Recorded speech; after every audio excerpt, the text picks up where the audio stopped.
Assalamu alaikum wa rahmatullahi ta'ala wa barakatuh. J'espère que vous allez bien en cette journée de Ramadan, parmi les dernières des journées de Ramadan de l'année 2021. On demande à Allah subhanahu wa ta'ala de nous affranchir de l'enfer en ce mois béni. Aujourd'hui, Inch'Allah, on va parler de deux prophètes éminents qui sont les prophètes Ishaq et Ya'qub alayhim as-salam, et qui ont tous deux été cités dans le Coran à plusieurs reprises. Et ils sont la descendance du prophète Ibrahim alayhi salam, puisque Ishaq est le fils de Ibrahim et que Ya'qub est le fils de Ishaq alayhi salam. Bismillahir Rahmanir Rahim. Alhamdulillahi Rabbil Alamin. Wa sallallahu wa sallam ala Sayyidina Muhammadin Taha al-Amin. وعلى آله وصحبه الطيبين الطاهرين اللهم لا سهل إلا ما جعلته سهلا وأنت يا حي يا قيوم تجعل الحزن إذا شئت سهلا اللهم علمنا ما جهلنا وذكرنا ما نسينا وانفعنا بما علمتنا وزدنا علما. La louange est à Allah, le Seigneur des mondes, et que l'honneur et l'élévation en degrés soient accordés à notre maître Muhammad sallallahu alayhi wa sallam. Nous demandons à Allah qu'il nous fasse apprendre ce que nous ignorons, qu'il nous fasse nous rappeler de ce que nous avons oublié et qu'il nous augmente en connaissance, et nous lui demandons de nous accorder une intention sincère. Lillahi ta'ala. N'oublions pas à chaque fois de mettre une bonne intention lorsque nous apprenons la science de la religion et lorsque nous œuvrons conformément à ce que nous avons appris.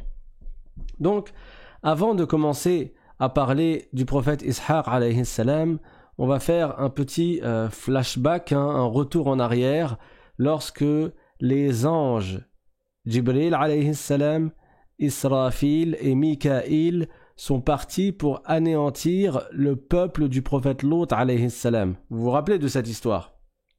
Avant d'arriver chez le prophète Lot alayhi salam, et pour ceux qui ne l'ont pas écouté, je vous invite à écouter le cours sur l'histoire du prophète Lot, et même à écouter les autres, les précédents, ils sont numérotés sur la playlist concernant les histoires des prophètes, dans la chaîne L'Islam Simplement. Donc, avant d'arriver au prophète Lot, ces trois anges se sont arrêtés pour visiter le prophète Ibrahim alayhi salam. Et le prophète Ibrahim ne les connaissait pas.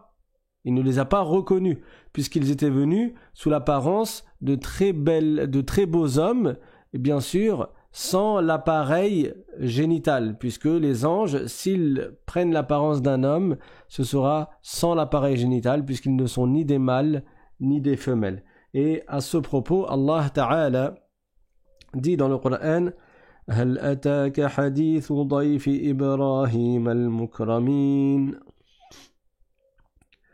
إذ دخلوا عليه فقالوا سلاما قال سلام قوم منكرون فراغ إلى أهله فجاء بعجل سمين فقربه إليهم قال ألا تأكلون فأوجس منهم خيفة قالوا لا تخف وبشروه بغلام حليم قالوا لا تخف وبشروه بغلام عليم فأقبلت امرأته في صرة فصكت وجهها وقالت عجوز عقيم قالوا كذلك قال ربك إنه هو الحكيم العليم.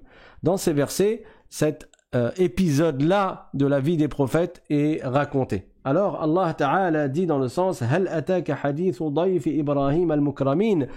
Est-ce que l'histoire des invités du prophète Ibrahim t'est parvenue, ces invités honorables? إذ دخلوا عليه فقالوا سلاما قال سلام قوم منكرون. Ils sont donc venus le visiter et lui ont passé le salam, la salutation des musulmans, et lui ont passé le salam, ils lui ont dit salama, et il leur a répondu salamun. Donc il a répondu à leur salam, qawmun munkarun, c'est-à-dire qu'il s'agissait de gens qu'il ne connaissait pas. Ils ne reconnaissaient pas leur visage, ils étaient inconnus pour lui. Alors, le prophète Ibrahim, alayhi salam, il leur a fait bon accueil.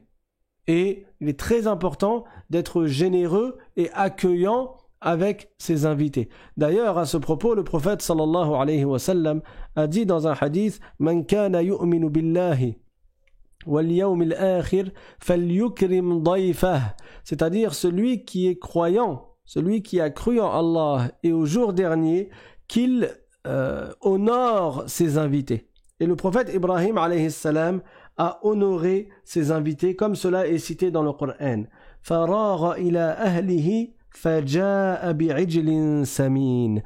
Le prophète Ibrahim alayhi salam, à un moment, il s'est extirpé de la pièce pour aller voir sa famille, son épouse Sarah, et il a apporté rapidement un veau.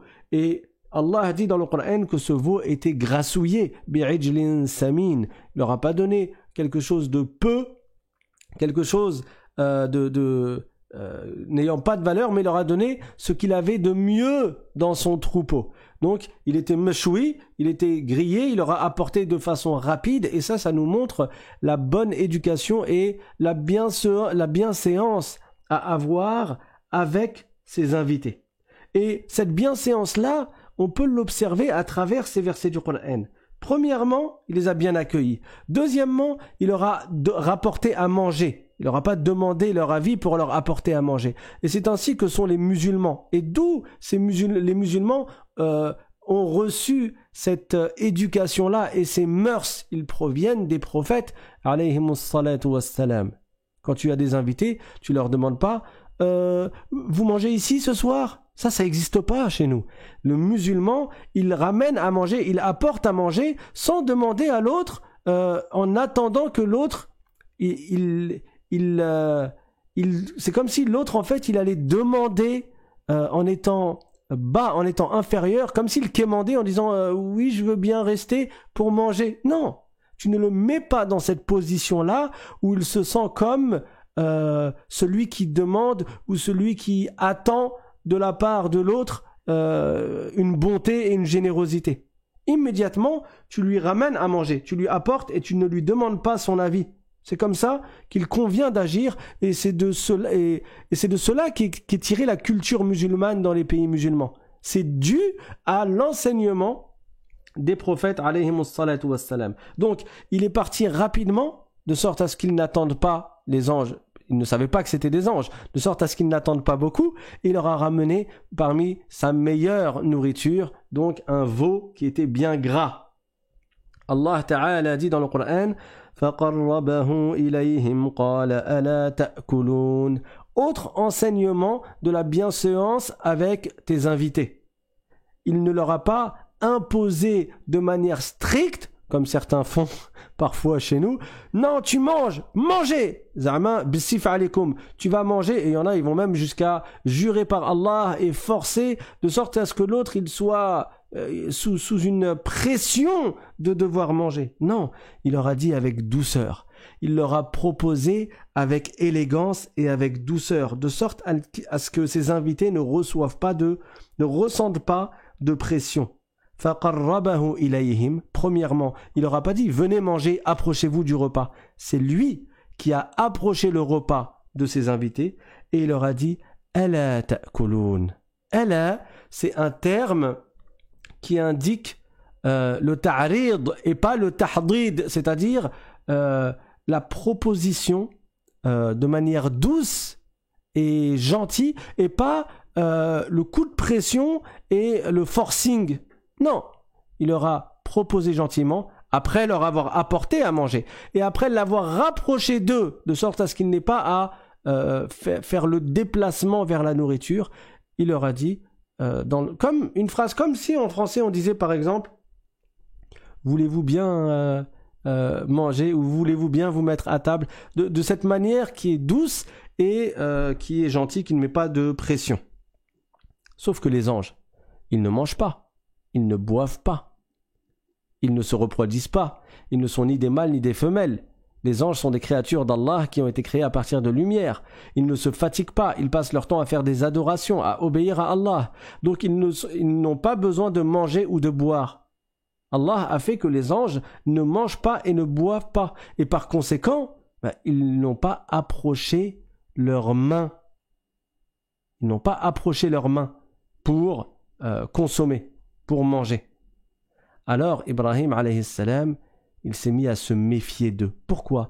Parce que à cette époque-là, c'était dans les us et coutumes que si quelqu'un refuse un plat qu'on lui propose, ça veut dire qu'il te prend pour ennemi. Si tu ne le considères pas comme un ennemi, tu acceptes le plat qu'il te propose. C'était comme ça dans les us et coutumes à cette époque.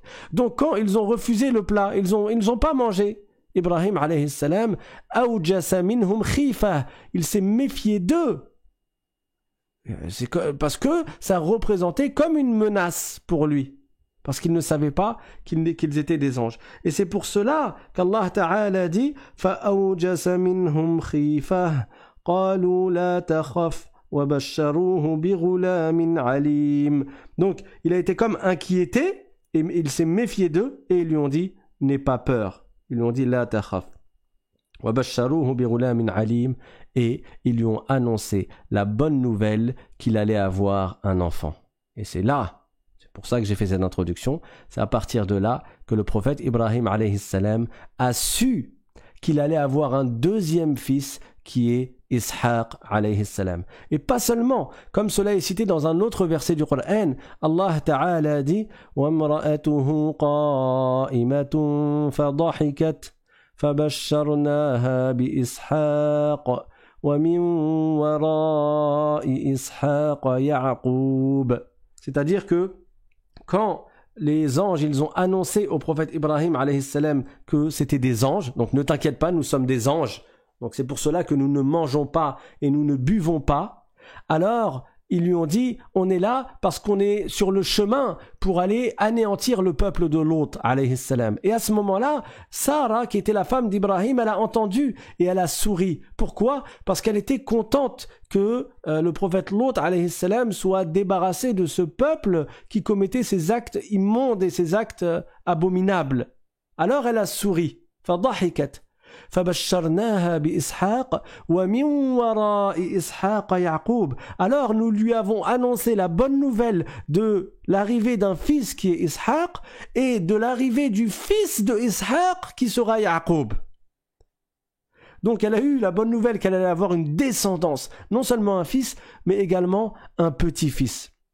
Et ça, c'est la preuve que celui qui était concerné par le sacrifice dans l'histoire que nous avons racontée précédemment, c'était bien le prophète Ismaïl alayhi salam qui a été compensé par un bélier, et ça n'était pas le prophète Ishaq comme le prétendent les Yahouds, parce qu'ils veulent s'octroyer ou s'accaparer l'honneur de cette histoire. Bien que nous aimons et nous respectons tous les prophètes, parce que tous les prophètes sont musulmans, mais sachant que eux se réclament du prophète Ishaq, entre autres, qui est le père de Yaqub, qui est Israël alayhi salam. Inch'Allah, on reviendra à toute cette généalogie. Donc, ils veulent s'octroyer cette histoire et ils disent celui que le prophète Ibrahim devait égorger, c'était Ishaq. Mais c'est faux, puisque le prophète Ibrahim, il avait reçu la bonne nouvelle que son fils Ishaq allait avoir un fils qui est Yaqub, avant même qu'Ishaq ne naisse. D'accord ? Donc il est évident que celui qui était concerné par l'histoire du sacrifice et qui a été compensé par le bélier, c'est bien le prophète Ismaïl alayhi salam, qui est l'ancêtre du prophète Muhammad sallallahu alayhi wa sallam. Donc revenons à notre histoire. Allah Ta'ala a fait que les anges, ils annoncent la bonne nouvelle. Sauf que Ibrahim était très âgé. Il avait, selon certains, 120 années.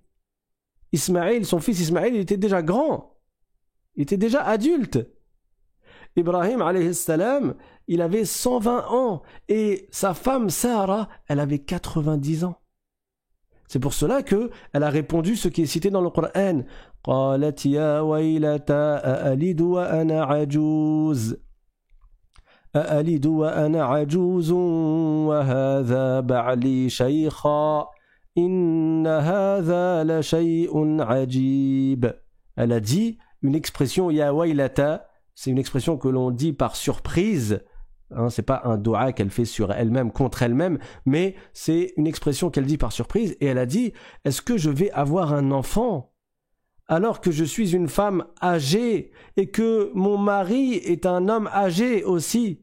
C'est quelque chose de surprenant, c'est quelque chose d'étonnant. Et même le prophète Ibrahim, alayhi salam, il a exprimé cet étonnement.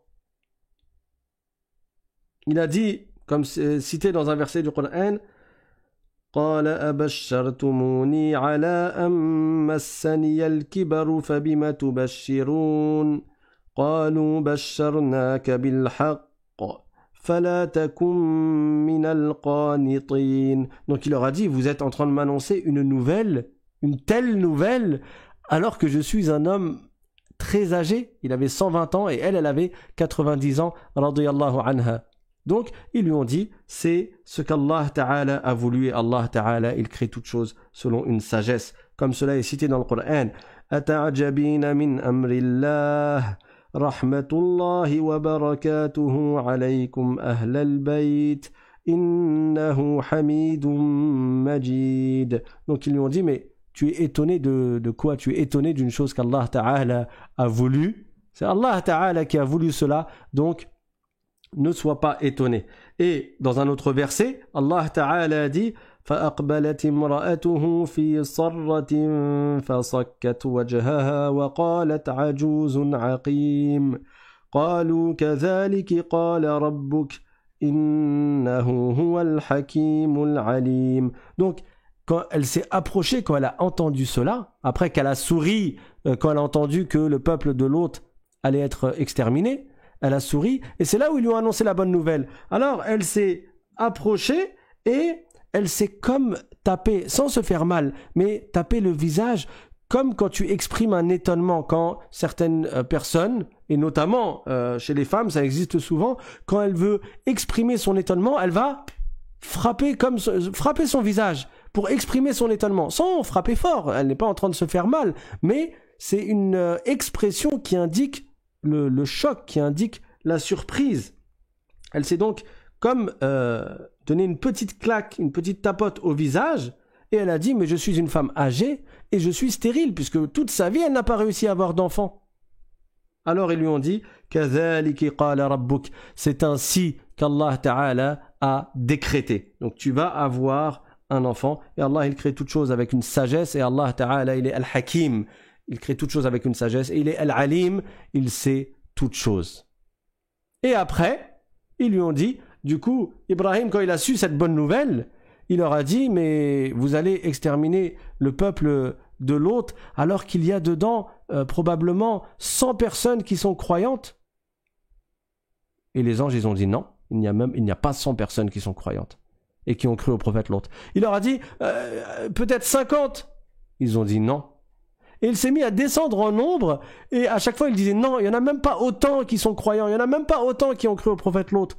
Alors à la fin il a fini juste avec le prophète Lot, et il a dit قَالَ إِنَّ فِيهَا لُوطًا. Il a dit mais il y a au moins le prophète Lot là-bas. Et c'est là où ils lui ont dit قَالُوا نَحْنُ أَعْلَمُ بِمَنْ فِيهَا لَنُنَجِّيَنَّهُ وَأَهْلَهُ إِلَّا امْرَأَتَهُ كانت من الغابرين. Donc ils lui ont dit, on sait très bien il y a qui dans le peuple de Lot, comme quoi il y a Lot alayhi salam, il sera sauvé, nous allons le sauver, lui et sa famille, sauf son épouse, et je vous avais déjà raconté cette histoire-là. Donc l'annonce, la bonne nouvelle de l'arrivée du prophète Ishaq alayhi salam, elle avait été faite auparavant au prophète Ibrahim alayhi salam et à son épouse Sarah. Et Ishaq, c'est donc le deuxième enfant du prophète Ibrahim, et on voit bien que ces deux enfants, il les a eus à un certain âge. Et Ishaq alayhi salam, il a, alhamdulillah, Ishaq alayhi salam, il a reçu des éloges aussi bien dans le Coran que dans la parole du prophète sallallahu alayhi wa sallam, puisque le prophète alayhi salatu wa sallam a dit Inna al-karim ibn al-karim ibn al-karim ibn al-karim Yusuf ibn Ya'qub ibn Ishaq ibn Ibrahim, dans ce hadith rapporté par Al-Bukhari, qui veut dire que en fait, il parlait du prophète Youssouf et il a dit que c'était Al-Karim. Al-Karim, c'est une grande éloge qui indique l'honneur et le mérite de la personne. Donc, il est Al-Karim, fils de Al-Karim, fils de Al-Karim, fils de Al-Karim. Qui sont ces quatre-là, qui sont tous les quatre honorables, qui sont tous les quatre d'un grand mérite et d'une grande valeur. Youssouf, dont on racontera l'histoire prochainement, Inch'Allah, fils de Ya'qub, fils de Ishaq, fils de Ibrahim. Et ce sont là 4 prophètes de père en fils. Et dans tous les prophètes, il n'y en a pas eu 4 de père en fils autres que cela.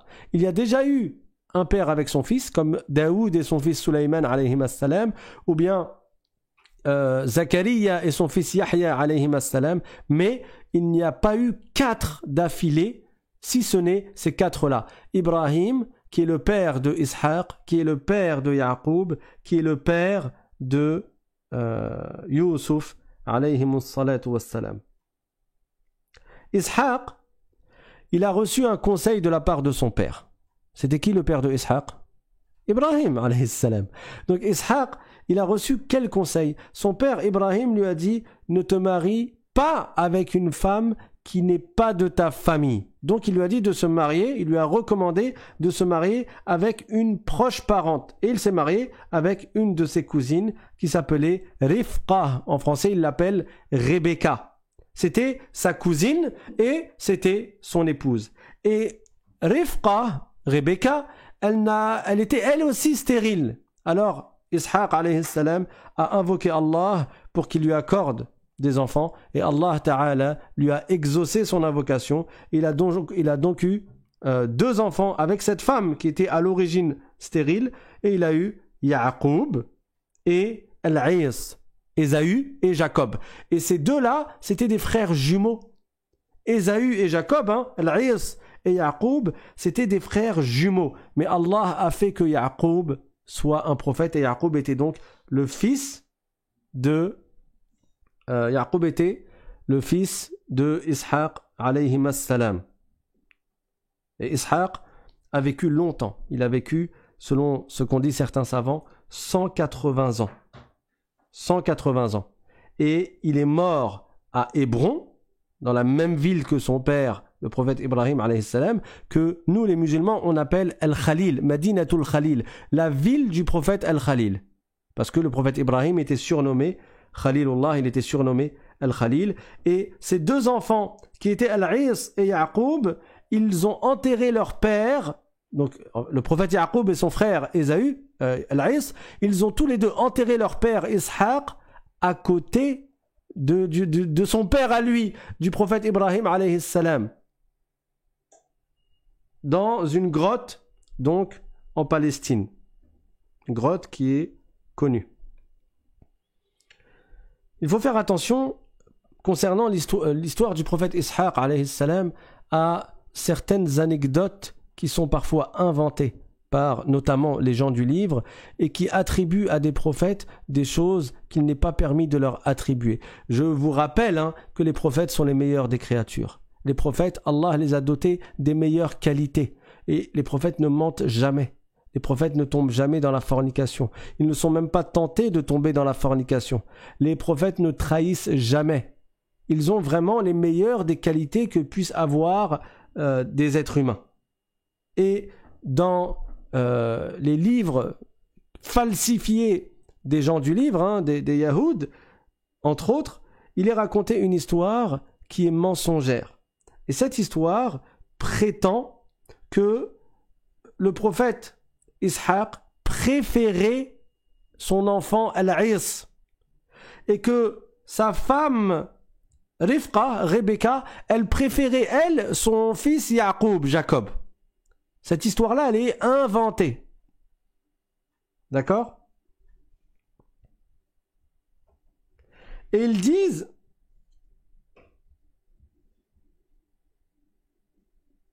Et ils disent que Yaqub, alayhi salam, ou plutôt ils disent que Ishaq, un jour, alors qu'il a atteint un certain âge, il était devenu âgé, il avait perdu la vue, et comme il préférait son fils Ésaü, d'après eux, Al-Is, il aurait appelé son fils et il lui aurait dit « Va me chercher à manger, et après quand tu m'apportes à manger, rapproche-toi de moi pour que je te fasse une invocation. » Et que soi-disant, sa mère, comme elle préférait Yaqub, elle est partie voir Yaqub et elle lui a dit « Dépêche-toi de ramener à manger à ton père, plus avant ton frère, comme ça tu te rapprocheras de ton père et tu lui diras « C'est moi ton fils Ésaü, c'est moi ton fils Al-Is. » Et ça c'est impossible, un prophète ne ment pas. Yaqub ne ment pas. Cette histoire est mensongère. C'est une calomnie à l'égard du prophète Yaqub alayhi salam et elle est écrite dans les livres, donc je vous mets en garde contre cette histoire.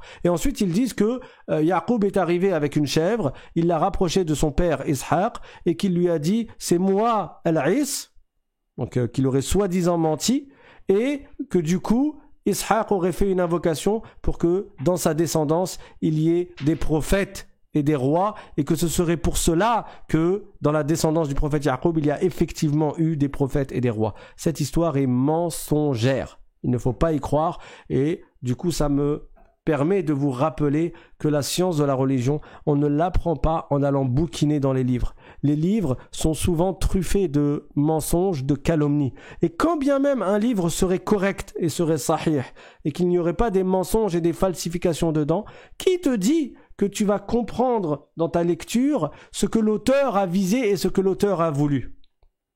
Le prophète sallallahu alayhi wa sallam, il n'est pas venu avec un livre et il leur a dit tenez, prenez le livre, allez bouquiner, allez lire et puis c'est tout. Non, il leur a enseigné par transmission orale, de bouche à oreille. Et lui-même a dit alayhi salatu wassalam ya ayyuhan nas ta'allamu innama al-ilmu bit-ta'allum wal-fiqhu bit-tafaqquh, c'est-à-dire ô vous les gens apprenez, et la science de la religion elle s'apprend par transmission orale, de bouche à oreille.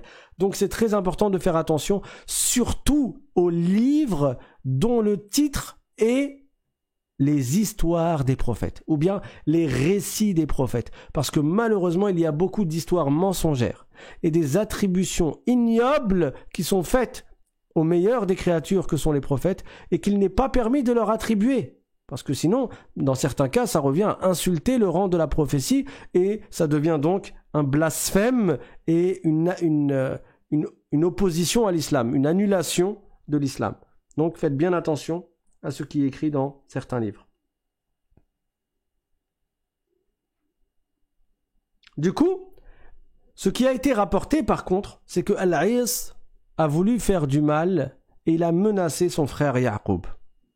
Alors, sa mère, Rebecca, elle a eu peur pour Yaqub et donc elle l'a envoyé pour aller vivre auprès de son oncle. À Harran. Et donc Yaqub alayhi salam, il est parti auprès de son oncle à Harran et son oncle avait 2 filles. La première fille, la plus grande, elle s'appelait Léa, et la deuxième fille, elle s'appelait Rahil, Rachel. Et Yaqub alayhi salam, du coup quand il a grandi, il s'est marié avec ces 2 filles-là, qui étaient ses cousines et qui étaient des sœurs. Parce que dans la charia, dans la charte islamique du prophète Yaqub alayhi salam, qui était un prophète, c'était le fils du prophète Ishaq, et Ishaq était le fils du prophète Ibrahim. Dans la loi islamique, la loi divine de l'époque du prophète Yaqub alayhi salam, il était permis de se marier avec 2 femmes qui étaient des sœurs. Il était permis de se marier avec 2 femmes qui étaient des sœurs. Et cette loi a été abrogée lorsqu'a été révélée la mission de prophète au prophète Moussa alayhi salam, le prophète Moïse. Donc des années et des années après. Cette loi a été abrogée et c'est devenu interdit pour un homme de se marier avec 2 femmes qui sont des sœurs en même temps. Alors si l'une des 2 décède, ou bien qu'il la répudie, qu'il la divorce, après il peut se marier avec l'autre. Mais en même temps, il ne peut pas les avoir comme épouse. Mais à l'époque du prophète Yaqub, c'était permis. Et le prophète Yaqub a donc épousé Léa, et il a épousé Rahil, Rachel. qui étaient deux sœurs. Or, Leïa, elle avait une femme esclave. Et Rahil, elle avait également une femme esclave. Et ces deux épouses, elles ont offert leur femme esclave au prophète Ya'qub alayhi salam.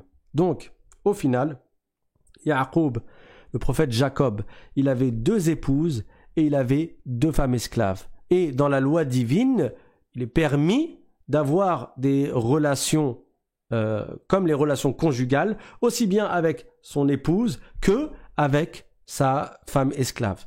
Et donc le prophète Ya'qub alayhi salam, il a eu des enfants. Il en a eu combien? Il en a eu 12. Et il a eu des enfants avec chacune des 4. Il a eu des enfants aussi bien avec les deux épouses qu'avec les deux femmes esclaves qui lui avaient été offertes par ces deux femmes. Et ça vous rappelle l'histoire du prophète Ibrahim alayhi salam, n'est-ce pas? Sa femme Sarah, elle avait une femme esclave qui était Hajar et elle l'a offert, comme elle n'arrivait pas à avoir d'enfants, elle l'a offerte à son mari, au prophète Ibrahim alayhi salam, et le prophète Ibrahim a eu un enfant avec Hajar. Il a eu un enfant qui était le prophète Ismaïl. Donc, le prophète Ya'qub a eu 12 enfants, il en a eu 6 avec Léa, il en a eu 2 avec Rachel, qui était Youssouf et Binyamin. Et d'ailleurs, Youssouf était un prophète. Et Binyamin, certains savants ont dit que c'était un prophète. Et il a eu 2 enfants avec chacune des 2 femmes esclaves. Et donc, au final, il a eu 12 enfants. Le prophète Ya'qub, il appelait à l'islam. Tout comme son père, le prophète Ishaq, appelait à l'islam. Tout comme son grand-père, le prophète Ibrahim, appelait à l'islam. Tous étaient musulmans. Allah subhanahu wa ta'ala dit dans le Coran وَوَصَّى بِهَا إِبْرَاهِيمُ بَنِيهِ وَيَعْقُوبُ يَا بَنِيَّ إِنَّ اللَّهَ اصْطَفَى لَكُمُ الدِّينَ فَلَا تَمُوتُنَّ إِلَّا وَأَنْتُمْ مُسْلِمُونَ. C'est-à-dire que Ibrahim a recommandé à ses enfants la même chose que Ya'qub a recommandé à ses enfants, qui est le fait de rester et de suivre la religion de l'islam et de rester soumis à Allah Ta'ala. فَلَا تَمُوتُنَّ إِلَّا وَأَنْتُمْ مُسْلِمُونَ. Il leur a dit, et ne mourrez qu'en étant musulmans, c'est-à-dire en adorant Allah uniquement et en ne lui associant rien. Donc je vous rappelle, parce que ça fait quand même un moment que je ne vous l'ai pas rappelé, tous les prophètes sont musulmans, tous les prophètes disent la vérité, tous les prophètes ont appelé à la même religion qui est d'adorer Allah uniquement et de ne rien lui associer. Aucun prophète n'a dit « je suis le fils de Dieu ». Aucun prophète n'a attribué à Dieu des attributs des créatures. Aucun prophète n'a assimilé Dieu à ses créatures. Les différences qu'il y avait entre les prophètes, c'était des différences dans les lois pratiques qui leur ont été révélées. Comme la loi que je viens de citer concernant le fait de se marier avec 2 sœurs en même temps. C'est ça les différences qu'il y a eu entre les prophètes. Dans certaines sharia, certaines chartes qui correspondaient à certains prophètes et à certaines communautés, il y avait certaines lois, et dans d'autres chartes, il y avait d'autres lois. Et il y a des lois qui ont été intactes et qui n'ont jamais été modifiées, qui n'ont jamais été abrogées depuis l'époque du prophète Adam alayhi salam jusqu'au prophète Muhammad sallallahu alayhi wa sallam, comme l'interdiction de la fornication, la préservation de la descendance en évitant de tomber dans la fornication. Également, le fait de préserver sa raison et de ne pas consommer donc des substances qui mènent à perdre sa raison. Également le fait de préserver l'âme en évitant de tomber dans le meurtre et de tuer injustement les gens. Donc il y a ce genre de lois qui sont intactes et qui n'ont pas changé. Et bien sûr, le fait de préserver sa foi en évitant de tomber dans l'apostasie et en évitant de renier son créateur ou de l'associer à ses créatures et de lui attribuer des partenaires ou des semblables. Tout ceci, ça a été commun à tous les prophètes. Mais il y a des lois qui ont différé entre les prophètes. Pourquoi, vous allez me dire, pourquoi Dieu a fait que les lois ne soient pas les mêmes pour tout le monde? Allah Ta'ala dit dans le Coran, « La yus'alu amma yaf'alu wa hum yus'alun » Voilà la réponse. Ça veut dire, on ne demande pas à Dieu pourquoi il crée les choses, mais c'est nous qui serons interrogés dans l'au-delà sur ce que nous avons fait. C'est pas à nous d'interroger Allah et de lui faire un interrogatoire. Allah fait ce qu'il veut de ses créatures. Fa'alun lima yurid. Il réalise ce qu'il veut dans sa création et il crée toute chose avec une sagesse et il sait mieux que nous ce qui est de notre intérêt pour notre vie d'ici-bas et pour notre au-delà. Donc, si une chose nous a été rendue interdite alors qu'elle était licite à l'époque du prophète Moïse ou à l'époque du prophète Jésus, c'est pour une sagesse. Si une chose nous est devenue licite, nous est rendue licite, alors qu'elle était interdite à l'époque du prophète Jésus, ou à l'époque du prophète Moïse, ou à l'époque du prophète Abraham, c'est pour une sagesse. Et nous, on croit en tous les prophètes. Mais du point de vue pratique, nous avons le devoir de suivre le prophète qui nous a été envoyé à nous. Le prophète de notre époque, le prophète de notre temps. C'est pourquoi la personne qui dit « Oui, moi je crois en les prophètes », mais j'ai pas envie de suivre Mohammed, j'ai envie de suivre Jésus. Celui-là n'est ni croyant ni musulman. Parce que pour être croyant, il faut croire en les prophètes que Dieu a envoyés. Or, Dieu a envoyé le prophète Mohammed, il faut le suivre, puisque nous sommes à l'époque de sa communauté. Et ceux qui étaient à l'époque du prophète Jésus ne pouvaient pas se permettre de dire « Non, mais moi j'ai envie de rester à suivre Moïse. » Mais Moïse t'a dit de suivre le prophète qui allait venir après lui. Donc, ceux qui prétendaient suivre Moïse à l'époque du prophète Jésus et qui n'acceptaient pas de suivre le prophète Jésus, ces gens-là étaient des mécréants. Ils n'étaient pas croyants. Même s'ils se réclamaient d'un livre, entre autres la Torah, en réalité, ils ont contredit, ils ont démenti la Torah. Ils ont démenti le prophète Moussa alayhi salam qui leur avait ordonné de suivre le prophète qui allait venir après. Et c'est pareil pour ceux qui prétendent aujourd'hui suivre le prophète Jésus. Mais le prophète Jésus, il a annoncé la venue d'un prophète après lui. Et cela est cité dans le Coran, entre autres. Allah Ta'ala a dit au sujet du prophète Isa alayhi salam وَمُبَشِّرًا بِرَسُولٍ يَأْتِي مِن بَعْدِ اسْمُهُ أَحْمَدَ. C'est-à-dire, et j'annonce que viendra après moi un autre messager qui s'appelle Ahmed. Et Ahmed, c'est un des noms du prophète Muhammad sallallahu alayhi wa sallam. Donc, pour revenir à notre histoire, le prophète Ya'qub alayhi salam était musulman, ainsi que son père Ishaq, ainsi que le frère de Ishaq, Ismaïl, ainsi que le père de Ishaq et Ismaïl, qui est le prophète Ibrahim alayhi salam, tout comme le neveu de Ibrahim, qui est le prophète Lot alayhi salam. Tous étaient musulmans. Allah Ta'ala dit dans le Coran, dans un autre verset, أم كنتم شهداء إذ حضر يعقوب الموت إذ قال لبنيه ما تعبدون من بعدي قالوا نعبد إلهك وإله آبائك إبراهيم وإسماعيل وإسحاق إلها واحدا C'est-à-dire que quand Ya'qub alayhi salam s'est rapproché de sa mort, quand il a su qu'il allait bientôt mourir, il a réuni ses enfants et il leur a dit « Qu'allez-vous adorer après moi ?» C'était bien sûr, ça n'était pas une question de choix, question à choix multiples dans lequel je vous autorise à répondre ce que vous voulez. Non, ce qui est visé, c'était de les faire confirmer, de les faire répéter qu'ils allaient rester sur l'islam. Donc, qu'allez-vous adorer? Qui allez-vous adorer après moi? Et qu'allez-vous adorer après moi? Et ils ont répondu, Na'budu ilahaka wa ilaha abaika. Nous allons adorer ton Seigneur, qui est le Seigneur de tes ancêtres, qui est le Seigneur de tes pères, Ibrahim, Ismaïl, Ishaq, qui est un Seigneur unique. Et nous lui sommes soumis. وَنَحْنُ لَهُ مُسْلِمُونَ. Muslim, musulman, ça veut dire soumis à Dieu. Donc là, ce sont des preuves éclatantes dans le Coran que ces prophètes étaient musulmans.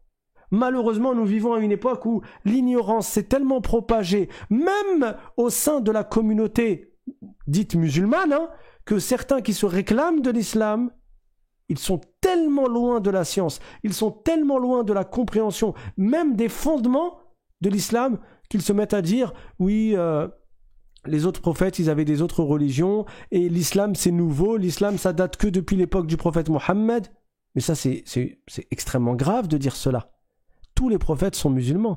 Adam alayhi salam, le premier d'entre eux, était musulman, et tous ceux qui l'ont suivi. Et le prophète sallallahu alayhi wa sallam a dit Al-anbiya'u ikhwatul li'allat, les prophètes sont comme des frères qui ont un même père et des mères différentes. Dinuhum wahid wa ummahatuhum shatta.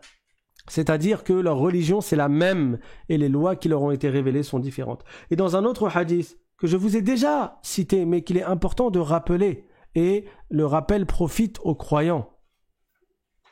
Le prophète sallallahu alayhi wa sallam a dit أفضل ما قلت أنا والنبيون من قبلي لا إله إلا الله وحده لا شريك له له الملك وله الحمد وهو على كل شيء قدير. C'est-à-dire la meilleure parole que j'ai dite moi ainsi que les prophètes qui m'ont précédé, c'est la ilaha illallah. Alors oui, les autres ils n'avaient pas la même langue, peut-être.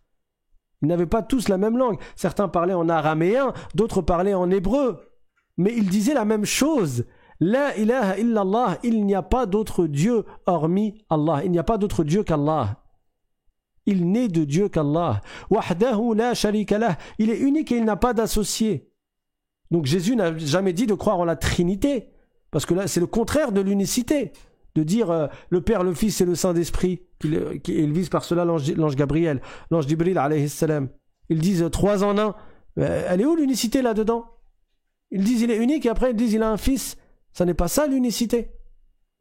Le prophète Moïse, alayhi salam, il n'a jamais attribué à Dieu la faiblesse et l'imperfection. Il a attribué à Dieu la toute-puissance. Lahul mulku wa lahul hamd. Il a la souveraineté sur toute chose et il mérite les louanges. Wa huwa ala kulli shay'in qadir. Et il est sur toute chose tout-puissant. Dieu, rien ne le rend faible ou incapable. Donc le prophète Moïse n'a jamais dit, comme le prétendent ceux qui prétendent le suivre aujourd'hui, comme quoi Dieu aurait créé les cieux et la terre en 6 jours et le 7e il se serait fatigué et il serait parti se reposer sur son trône. Ceci n'est pas la croyance des musulmans. Mais tu trouves à notre époque des gens qui se réclament de l'islam et qui ont la même croyance que ces autres-là et qui disent que Dieu serait un corps qui s'établirait ou qui s'asserrait ou qui serait localisé sur son trône. Ceci ne fait pas partie de la croyance des musulmans car les musulmans croient en l'unicité de Dieu. Al-Wahdaniyah. Dieu n'a absolument aucune ressemblance avec ses créatures, d'aucune manière que ce soit. Oui, il a fait que la création des cieux et de la terre dure 6 jours, et ce, pour nous apprendre à faire les choses de manière posée, mais Allah, il a la capacité de créer toute chose en un instant. Innama amruhu idha arada shay'an an yaqula lahu kun fayakun. Dieu, il crée les choses avec facilité. Rien ne le rend incapable. Et les choses entrent en existence au moment qui est prédestiné par Allah, sans aucune difficulté, sans aucun retard. Donc si Dieu avait voulu, il aurait créé les cieux et la terre dans un instant. Mais il a fait que, pour une sagesse, les cieux et la terre soient créés dans 6 jours. Mais on ne dit pas que le 7e, il est parti se reposer parce qu'il serait soi-disant fatigué. Et Dieu répond à ces gens-là dans le Coran, par le meilleur verset du Coran. Allahu la ilaha illa huwa al-hayyul qayyum, la ta'khudhuhu sinatun wa la nawm. C'est-à-dire qu'Allah, il n'y a pas d'autre Dieu que lui, il est vivant, il ne s'anéantit pas, et il n'est pas touché par le sommeil, ni par la fatigue. Parce que Dieu n'est pas un corps. Et la création des créatures ne nécessite pas pour Dieu un effort ou un mouvement ou une immobilité. Parce que Dieu est le créateur des mouvements et des immobilités. Sachez bien, mes frères et sœurs, que ceci est la croyance de tous les musulmans.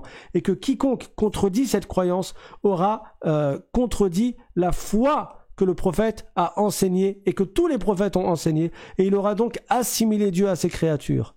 Et Dieu ne pardonne pas celui qui meurt en étant tombé dans le shirk et en ayant assimilé Allah à ses créatures et en lui ayant attribué des ressemblants et des semblables. Car Dieu dit dans le Coran, فَلَا تَضْرِبُوا لِلَّهِ الْأَمْثَالِ, c'est-à-dire n'attribuez pas de semblables à Allah subhanahu wa ta'ala. Donc Moïse et ses ancêtres qui sont on va commencer par Jacob, Yaqub, qui est l'ancêtre de Moïse alayhi salam. Yaqub, il s'appelle Israël, il s'appelle Israël également. C'est l'ancêtre du peuple de Banu Israël, des 12 tribus de Banu Israël, les fils d'Israël. Moïse, ainsi que son ancêtre Jacob, qui est Israël. Israël, en hébreu, ça veut dire Abdullah, l'esclave d'Allah. Et le père de Jacob, le père d'Israël, qui est Ishaq, Isaac, et le père d'Isaac, qui est Ibrahim, Abraham, tous sont musulmans. C'est ça la croyance de l'islam, c'est ça la croyance des musulmans. Et si vous connaissez dans votre entourage des gens qui sont tellement loin de la science qu'ils croient que Moïse serait un juif ou que Jésus serait un chrétien ou que l'islam serait une nouvelle religion qui serait arrivée que à l'époque du prophète Mohammed sallallahu alayhi wa sallam, alors hâtez-vous de les corriger afin qu'ils corrigent leurs croyances et qu'ils aient la croyance qui est correcte. Barakallahu fikum. Donc pour finir, le prophète Yaqub fait partie des prophètes, n'est-ce pas? Et tous les prophètes ont été éprouvés. Et l'histoire de l'épreuve du prophète Yaqub alayhi salam, elle est connue puisqu'elle est citée dans le Coran. Il a perdu son fils Youssouf pendant de longues années. Et on racontera l'histoire, Inch'Allah, quand on parlera du prophète Youssouf alayhi salam, Joseph, qui est une histoire qui est une des plus touchantes histoires qui sont citées dans le Coran. Et une des plus émouvantes des histoires qui nous ont été rapportées dans les récits des prophètes et les récits des communautés qui nous ont précédés. Youssouf alayhi salam a subi de graves injustices et il a été éloigné de son père. Et Yaqub a tellement pleuré qu'il est arrivé un moment où ses yeux ont comme blanchi et les savants ont dit qu'il a perdu la vue pendant une période de sa vie après avoir appelé à l'islam. Au moment où il a commencé à appeler à l'islam, quand il était prophète, le prophète Yaqub alayhi salam, il avait la vue, mais par la suite, lorsqu'il a perdu son fils et que de longues années se sont écoulées, il a été dit environ 40 ans. Environ 40 ans, il n'a pas vu son fils. Il était tellement triste, il a tellement pleuré qu'il en a perdu la vue. Il en a perdu la vue, alayhi salatu wassalam. Mais lorsque un de ses enfants est arrivé, il est venu avec la chemise de Youssouf alayhi salam et qu'il l'a posée sur son visage, il a recouvré la vue à nouveau. Donc il a eu de grandes épreuves. On racontera cela Inch'Allah quand on parlera du prophète Youssouf alayhi salam. Et Yaqub a été lui aussi enterré auprès de son père. Il avait recommandé à son fils Youssouf il lui a demandé de l'enterrer avec son père. Donc même si à la fin de sa vie il était arrivé en Égypte avec Youssouf alayhi salam, voilà, je vous ai comme spoilé la fin de l'histoire, mais bon, cette histoire elle est connue, elle est dans le Coran, Inch'Allah ta'ala, dans Surat Youssouf d'ailleurs. Mais quoi qu'il en soit, il a demandé à la fin, parce qu'il a retrouvé son fils, il a demandé à son fils de l'enterrer auprès de ses pères. Et donc Youssouf alayhi salam a enterré son père Yaqub à côté de son grand-père Ishaq et de son arrière-grand-père Ibrahim et de son arrière-grand-mère Sarah radiyallahu anha wa alayhimus salam wa akhiru da'wana anil hamdulillahi rabbil alamin wa sallallahu wa sallam ala sayyidina Muhammad wa ala alihi wa sahbihi wa sallam. Dernier point, il a été rapporté que Yaqub est resté et a vécu après avoir retrouvé son fils Youssouf, il a vécu environ 17 ans. Et donc il a vécu longtemps, il a vécu plus de 100 ans. Alayhi salatu wassalam wa ala ikhwanihi al-anbiya'i wal-mursalin. Inch'Allah ta'ala, on poursuivra sur l'histoire des prophètes lorsqu'on... vendredi, Inch'Allah, puisque demain nous sommes jeudi, donc demain c'est une séance de questions-réponses. Je vous rappelle que pendant ces dernières nuits de Ramadan, il y a cours également à 23h. Donc il y a un cours à 19h, bon 19h, 19h15, hein, et un cours vers 23h, 23h15. Barakallahu fikum. Donc je vous donne rendez-vous tout à l'heure pour qu'on récite ensemble de nouvelles paroles et qu'on apprenne à bien les prononcer. Inch'Allah ta'ala, dans la nuit on fait des cours de récitation. Donc je vous explique certaines erreurs à ne pas faire dans la récitation de certains versets du Coran ou de certaines paroles que le prophète nous a enseignées, comme ce qu'on dit dans la prière, ou bien également des invocations. On verra ce soir, Inch'Allah, ce que l'on récitera. Barakallahu fikum wa akhiru da'wana anil hamdulillahi rabbil alamin wa sallallahu wa sallam ala sayyidina Muhammadin taha al-amin wa ala alihi وصحبه الطيبين الطاهرين سبحان ربك رب العزة عما يصفون وسلام على المرسلين والحمد لله رب العالمين. Dernier point, ceux qui sont nouveaux parmi vous, vous pouvez vous inscrire pour recevoir le lien des cours. par WhatsApp quelques minutes avant chaque cours et il faut pour cela envoyer un mail à l'islam sans apostrophe .simplement@gmail.com comme c'est écrit sur votre écran l'islam.simplement@gmail.com. Barakallahu fikum wassalamu alaykum wa rahmatullahi wa barakatuh.